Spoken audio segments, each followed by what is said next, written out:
লড়ছেন ক্যান্সারের সঙ্গে, আর তার একমাত্র ছেলে ধীরে ধীরে হারাচ্ছে চলার ক্ষমতা, বরণ করে নিচ্ছে পঙ্গুত্ব। একই হাসপাতালের বিছানায় এক মায়ের যন্ত্রণার সঙ্গে মিশে আছে ছেলের অসহনীয় কষ্ট। সম্প্রতি একটি বেসরকারি টেলিভিশনে প্রচারিত হয় হৃদয় বিদারক প্রতিবেদন। ছেলে হয়ে যাচ্ছে পঙ্গু, মায়ের ক্যান্সার। বিষয়টি নজরে আসে বিএনপির ভারপ্রাপ্ত চেয়ারম্যান ও আমরা বিএনপি পরিবার নামক সংগঠনের প্রধান পৃষ্ঠপোষক তারেক রহমানের। তারেক রহমানের নির্দেশে আজ সোমবার সকালে রাজধানীর পান্থপথে একটি হাসপাতালে গিয়ে সংগঠনটির আহ্বায়ক আতিকুর রহমান রুমন পরিবারের সঙ্গে সাক্ষাৎ করেন এবং তাদের হাতে চিকিৎসা সহায়তা তুলে দেন।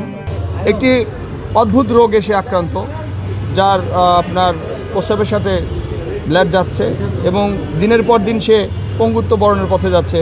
ঠিক সেই সময় তার মার দুরারোগ্য ক্যান্সার ব্যাধিতে আক্রান্ত হয়ে গেছে, বাবা নাই। এই অসহায় পরিবারের পাশে দাঁড়ানোর জন্যই আমাদের নির্দেশ দেন জনাব তারেক রহমান। তারই অংশ হিসেবে আমরা এখানে আসি এবং আপনারা জেনে তো আনন্দিত হবেন আরও যে এই পরিবার পাশে আমরা সবসময়ই থাকব, তাদেরকে আমরা কথা দিয়ে গেলাম।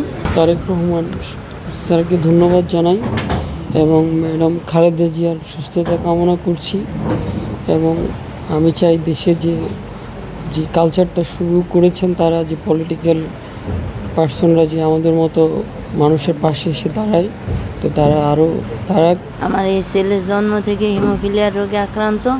হিমোফিলিয়াটা হচ্ছে ওদের রক্তের 13টা উপাদান থাকে, তার মধ্যেও 8 নম্বর ফ্যাক্টরটা ওর কম। কোথাও কেটে গেলে রক্ত বন্ধ হয় না। এই যে চিকিৎসাটা অনেক ব্যয়বহুল, কিন্তু এই পর্যন্ত আসছি যুদ্ধ করে, লড়াই করে। আর এই যে সহায়তার জন্য আর তারেক রহমানকে আমি দোয়া করি। এই মানবিক উদ্যোগে উপস্থিত ছিলেন সংগঠনটির উপদেষ্টা ইঞ্জিনিয়ার মোস্তফা-ই-জামান সেলিম, সদস্য সচিব কৃষিবিদ মকসিদুল মমিন মিথুন সহ সংগঠনের অন্যান্য সদস্যবৃন্দ। তামজিদুল ইসলাম তারেক ও হচ্ছে দুরারোগ্য ব্যাধিতে আক্রান্ত এবং তার মা ব্রেস্ট ক্যান্সারে আক্রান্ত। তো ওদের বাড়িঘর কেউ নাই এবং বাবা মারা গেছে তারেকের। তো সেটা নিঃস্ব ছিল। আর এই আপনাদের টিভি চ্যানেল সাংবাদিকদের মাধ্যমে আমরা জানতে পেরে আমরা বিএনপির যে প্রধান পৃষ্ঠপোষক এবং বিএনপি ভারপ্রাপ্ত চেয়ারম্যান তারেক রহমান, উনি আমাদের আহ্বায়ক আজকে রুমন ভাইকে নির্দেশ দেন এবং তার প্রেক্ষিতে আমরা আজকে এসেছি এবং তার পাশে তার চিকিৎসার জন্য যা করার দরকার সেটা আমরা দায়িত্ব নিয়েছি। আজকে কিছু আর্থিক সহায়তা দিয়েছি এবং ভবিষ্যতেও তার পাশে দাঁড়াবো। সংগঠনটির নেতারা জানান, তারেক রহমানের নির্দেশে দেশের যে কোনো স্থানে অসহায় ও বিপদগ্রস্ত মানুষের পাশে থাকতে তারা প্রতিশ্রুতিবদ্ধ। এছাড়াও এ সময় আরও উপস্থিত ছিলেন ছাত্রদলের কেন্দ্রীয় যুগ্ম সাধারণ সম্পাদক জাহিদ হাসান শাকিল, তথ্য ও গবেষণা সম্পাদক মাহমুদ ইসলাম কাজল, ছাত্রদল নেতা আব্দুল্লাহ আল মিসবাহ ও মহানগর পর্যায়ের কয়েকজন নেতা।